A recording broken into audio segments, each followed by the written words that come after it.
तो बांग्लादेश में आरक्षण के विरोध में छात्रों का खूनी प्रदर्शन जारी है। सुरक्षा बलों और पुलिस से तकरार में अब तक 100 से ज्यादा लोगों की मौत हो चुकी है। राजधानी ढाका में घर से बाहर निकले हजारों प्रदर्शनकारियों पर पुलिस ने गोलियां चलाई। विरोध प्रदर्शनों को चलते बांग्लादेश में हाई सिक्योरिटी अलर्ट जारी किया गया है। राजधानी ढाका में इंटरनेट ब्लैकआउट है, फोन लाइंस बंद हैं, कई जगहों पर बसें और ट्रेन सेवाएं भी रोक दी गई हैं। पूरे बांग्लादेश में स्कूल और विश्वविद्यालय भी अगले आदेश तक बंद कर दिए गए हैं। बड़ा सवाल वहां रह रहे भारतीय लोगों और छात्रों की सुरक्षा का भी है। तो आज इस पेशकश में हम बांग्लादेश में आरक्षण को लेकर छिड़ी खूनी जंग की पड़ताल करेंगे। तो आरक्षण पर संग्राम और 105 की मौत हो चुकी है, वहां अभी स्थिति क्या है पहले यह समझिए। बांग्लादेश में छात्रों का हिंसक विरोध प्रदर्शन जारी है। हालात को नियंत्रित करने के लिए राष्ट्रव्यापी कर्फ्यू लगा दी गई है। देश की सुरक्षा अब सेना के हवाले कर दी गई है। हिंसक झड़पों में अब तक 105 से ज्यादा लोगों की मौत हो चुकी है। लाठी, डंडे और पत्थर लेकर सड़कों पर प्रदर्शनकारी घूम रहे हैं। बसों और निजी वाहनों को आग के हवाले कर रहे हैं। 2500 से ज्यादा प्रदर्शनकारी झड़प में जख्मी हो गए हैं। देश में मोबाइल इंटरनेट सर्विस बंद कर दी गई है। अधिकारियों को बस और ट्रेन सेवाएं बंद करनी पड़ी। पूरे देश में स्कूल और विश्वविद्यालय तक बंद करने पड़े।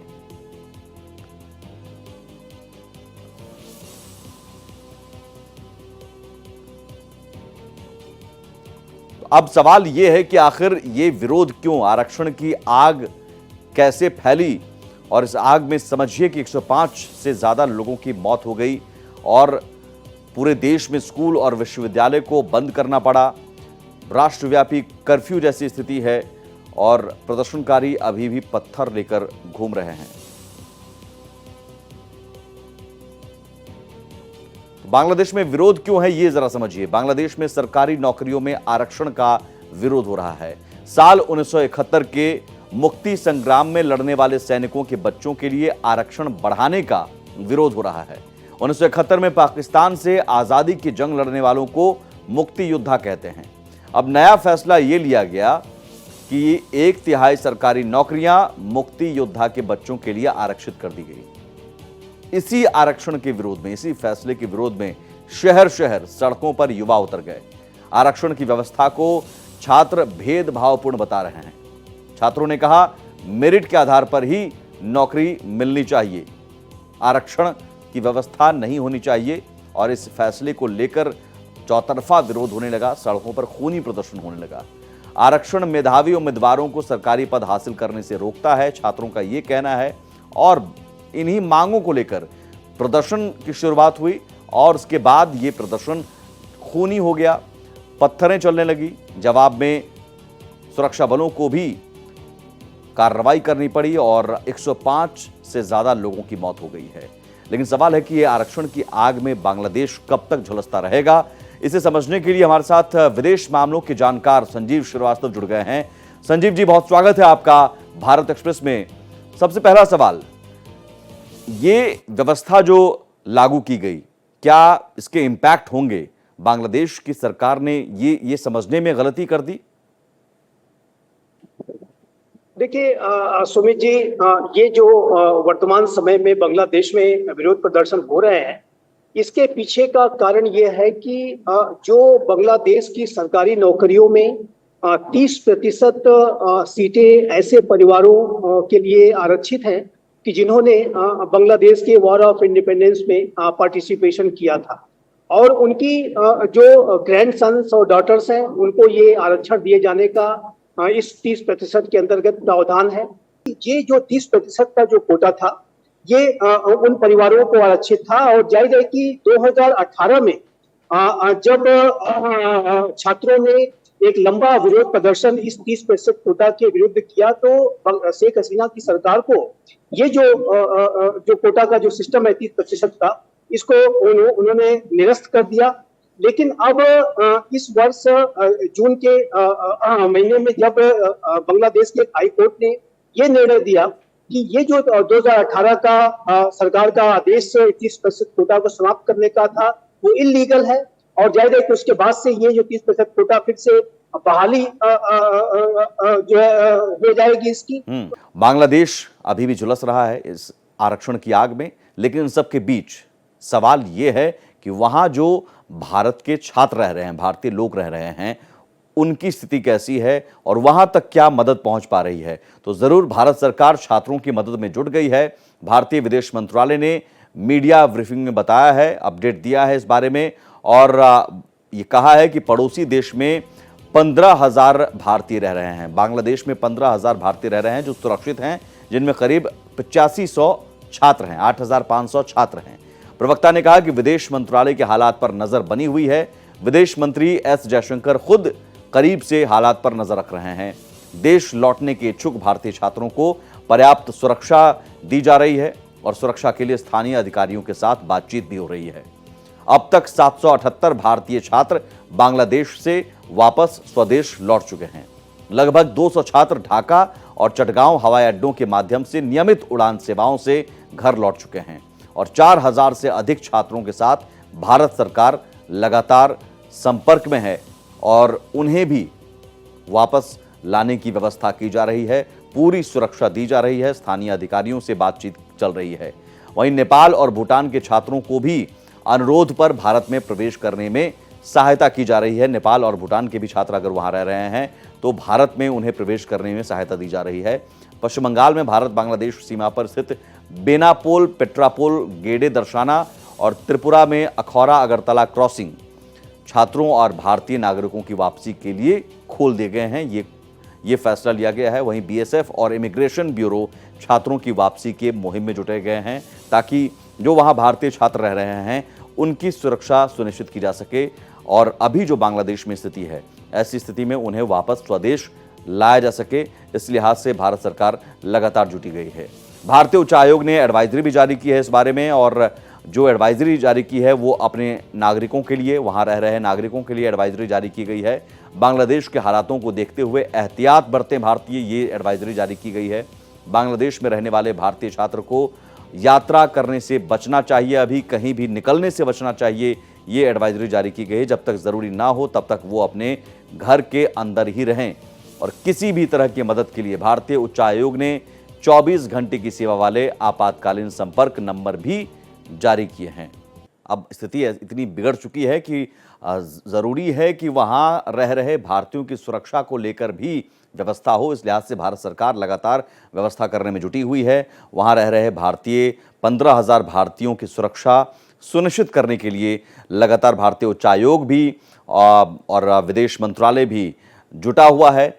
इस बीच बांग्लादेश में नौकरी में आरक्षण के खिलाफ देशव्यापी विरोध प्रदर्शनों पर विदेश राज्य मंत्री कीर्तिवर्धन सिंह ने कहा कि एक चिंताजनक मुद्दा है। छात्रों के मुद्दों को हमेशा सुना जाना चाहिए और हमें उम्मीद है कि बांग्लादेश सरकार इस मामले को जल्द ही सुलझा लेगी।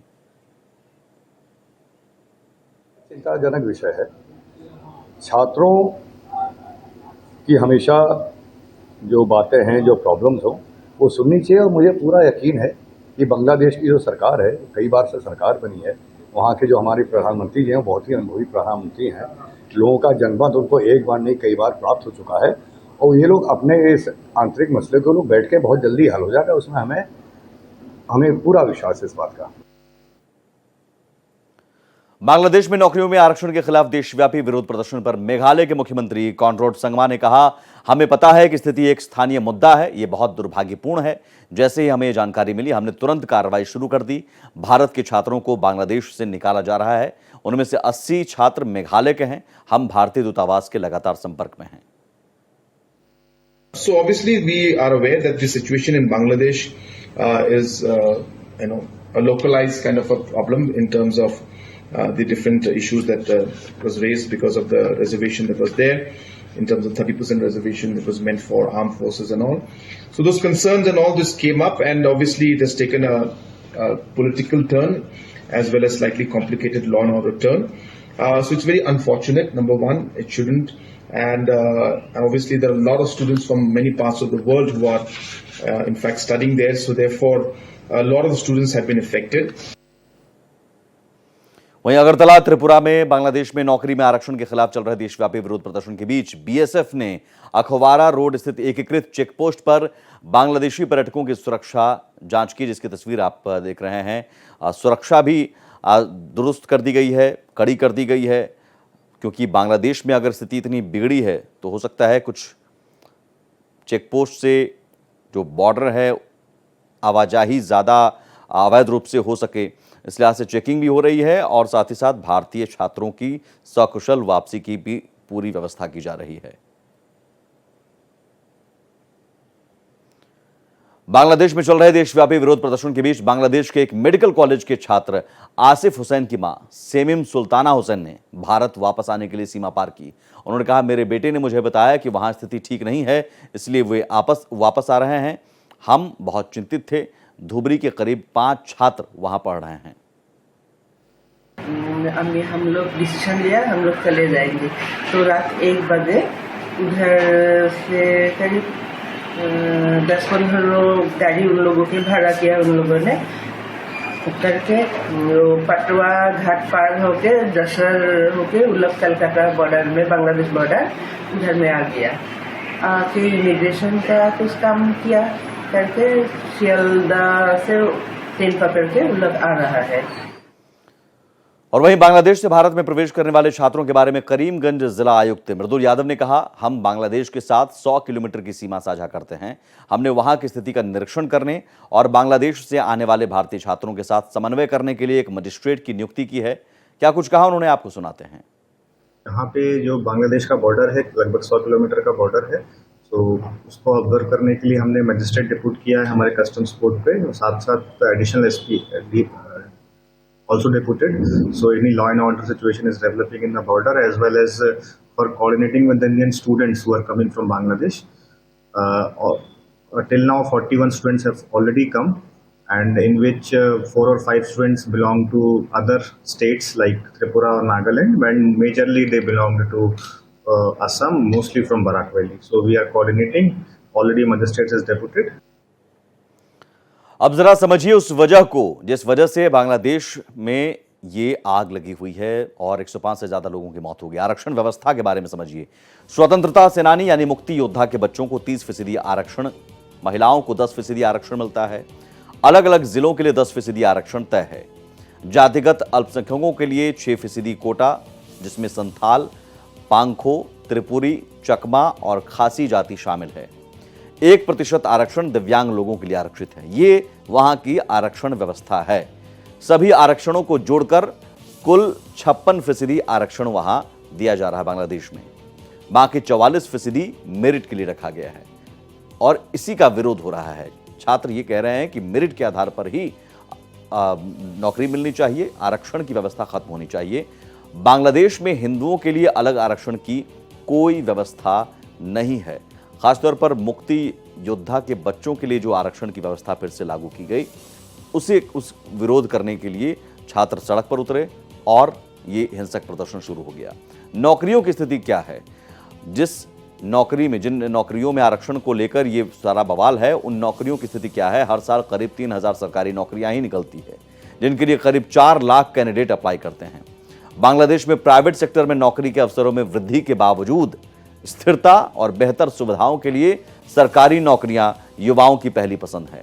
हालांकि गवर्नमेंट सेक्टर में पर्याप्त नौकरियां नहीं हैं। सालाना मात्र 3000 सिविल सेवा नौकरियों के लिए 40,000 ग्रेजुएट तकरीबन आवेदन करते हैं।